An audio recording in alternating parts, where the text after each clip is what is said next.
เรื่องปูพนมนมตะกอกนี่หนึ่งตะกอกกันนะคือเอสเปียตะกอกเรียงมาสุดตะกอกแต่มันโซลเงียประมาณเต้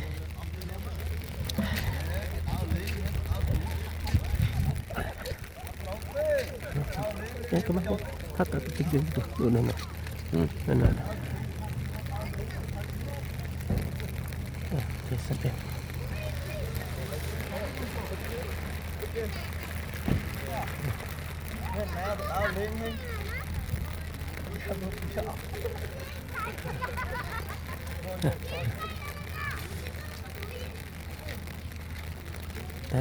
คือมันล้างแล้วมันล้างลือตะเกาะกูเยอะตะเกาะถูกเยอะยึงมาเบามือหักđâm lắm vềกับthủy hiện khơi nha cùng số ban đặt thăm o này miền thăm o thôi tịch cọ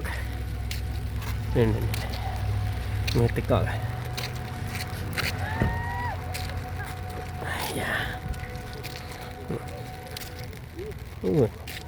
giật lỡ đua nè cô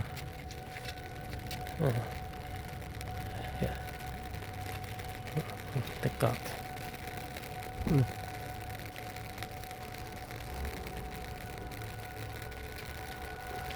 kinh so mà đặt thăm mình thăm thế này đó cũng mở đá rồi rồi mà này đá cứ mình mở đá nè những này từ con miền thăm đây này